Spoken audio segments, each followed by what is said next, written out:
Coulomb's law क्या होता है और इलेक्ट्रिक फील्ड क्या होता है, इलेक्ट्रिक फील्ड इंटेंसिटी क्या होता है, उसका properties, electric line of forces और उसका प्रॉपर्टीज, फिर electric dipole moment, electric dipole, ये सभी टॉपिक्स बहुत अच्छे से आज हम लोग क्लियर करने वाले हैं। तो इस वीडियो को आप लास्ट तक देखिए जिससे कि आपको पूरा वीडियो समझ में आए। और फ्रेंड्स, इससे पहले इस चैनल में इसका फर्स्ट पार्ट अपलोड कर दिया गया है जिसमें हम लोग इलेक्ट्रिक चार्ज और इलेक्ट्रिक चार्ज के प्रॉपर्टीज़ के बारे में पढ़े हैं। तो उस वीडियो को आप जरूर देखिए जिससे कि आपको इलेक्ट्रिक चार्ज और उसका प्रॉपर्टीज़ भी अच्छे से समझ में आए और जिससे कि पूरा चैप्टर आपको अच्छे से क्लियर हो। तो चलिए वीडियो स्टार्ट करते हैं और आज का हम लोग का पहला टॉपिक है। तो फ्रेंड्स, आज का टॉपिक है कूलम्ब्स लॉ। कूलम्ब्स लॉ क्या होता है? This law states that the force of interaction between any 2 point charges. इस लॉ का स्टेटमेंट ये है कि कोई भी 2 पॉइंट चार्ज के बीच में जो फोर्स ऑफ इंट्रैक्शन होता है, इंट्रैक्शन का मतलब होता है फ्रेंड्स या तो अट्रैक्शन होगा या रिपल्सन होगा, ये मतलब होता है।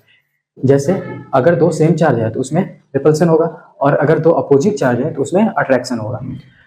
तो जो भी इंट्रैक्शन होगा is directly proportional to the product of the charges. तो वो डायरेक्टली प्रोपोर्शनल होता है दोनों चार्ज में जो मैग्नीट्यूड है उसके प्रोडक्ट का, and inversely proportional to the square of distance between them.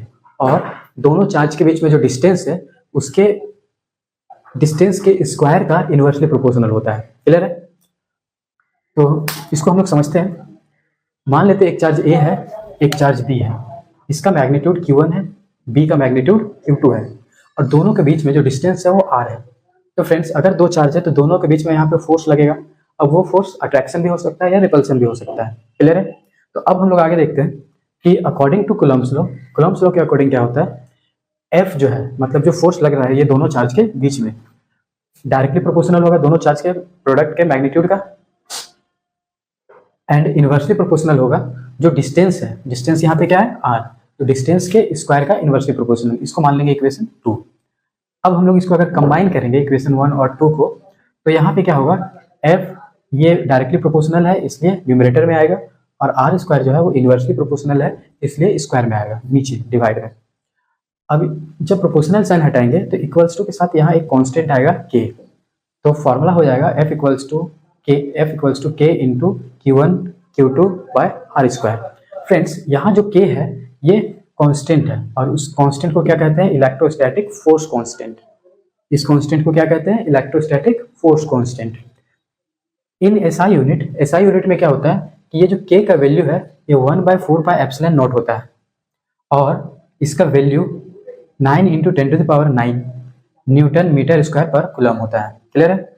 अब इस वैल्यू को अगर हम लोग यहाँ पे पुट कर दें K के प्लेस पे तो होगा K equals to 1/4πε0 into Q1 into Q2 by R square. Friends, यहाँ जो एप्सिलॉन नॉट है इस एप्सिलॉन नॉट को बोलते हैं absolute permittivity of free space. Friends, अब हम लोग का टॉपिक है value, unit and dimension of epsilon not. ठीक है, अब हम लोग एप्सिलॉन नॉट का यूनिट क्या होगा, डायमेंशन क्या होगा और उसका फार्मूला क्या होगा ये फाइंड करेंगे, साथ में उसका वैल्यू भी क्या होगा ये फाइंड करेंगे। फ्रेंड्स, ये बहुत इंपॉर्टेंट टॉपिक है, एग्जाम में इससे क्वेश्चन बहुत बार पूछा जाता है, इसको अच्छे से समझना है। तो चलिए समझते हैं क्या होता है। फ्रेंड्स, हम लोग को मालूम है कूलम्ब्स लॉ से F equals to 1/4πε0 into Q1 into Q2 by R square होता है। अब यहाँ से अगर एप्सिलॉन नॉट को इधर मल्टीप्लाई कर दें क्रॉस और F को यहाँ डिवाइड कर दें तो फ्रेंड्स ये फॉर्मूला हो जाएगा एप्सिलॉन नॉट का, epsilon naught equals to 1/4πF Q1 into Q2 by R square.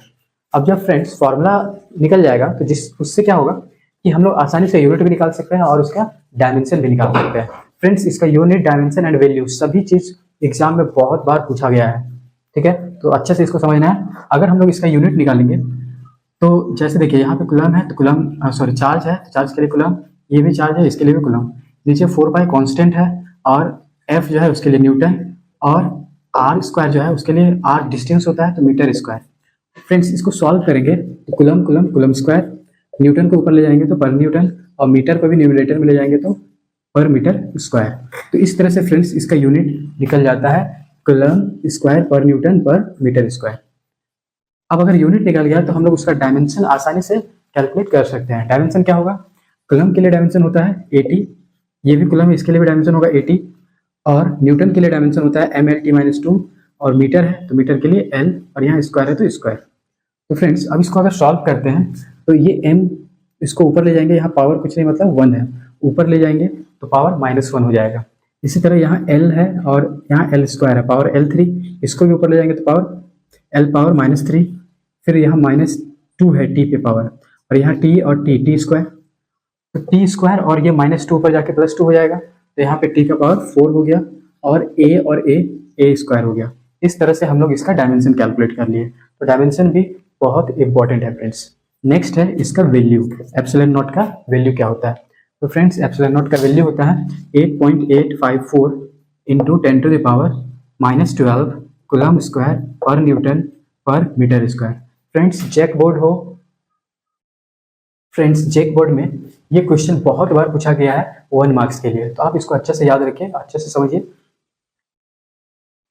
Friends ये क्वेश्चन सीपीएससी में 1 मार्क्स के लिए बहुत बार पूछा गया है, क्लियर है। अब हम लोग समझते हैं अगला टॉपिक, डाई इलेक्ट्रिक कांस्टेंट और relative permittivity. Dielectric constant और रिलेटिव परमिटिविटी क्या होता है, तो इसके लिए क्या करना होगा कि कूलम्ब्स लॉ से ही हम लोग ये कैलकुलेट करेंगे। तो कूलम्ब्स लॉ में क्या था कि हम लोग क्या करेंगे कि अगर when the charges are placed in any medium, मान लेते हैं कि कोई चार्ज जो रखा गया था 2 पॉइंट चार्ज, उसको किसी मीडियम में रखते हैं, तो किसी मीडियम में रखेंगे तो फोर्स जो लगेगा उसको Fm से रिप्रेजेंट करेंगे 1/4πε और Q1 × Q2/r², इसको मान लेंगे इक्वेशन 1। अगला केस ये लेंगे, and when the charges are placed the same distance apart in vacuum, और अब 2 पॉइंट चार्ज जो है उसको हम लोग सेम डिस्टेंस पे लेंगे, लेकिन अब वैक्यूम में लेंगे। फर्स्ट वाला केस में था मीडियम में, किसी मीडियम में, अब वैक्यूम में। तो वैक्यूम में जब लेंगे तो F0 1/4πε0 Q1 Q2/r², इसको मान लेंगे इक्वेशन 2।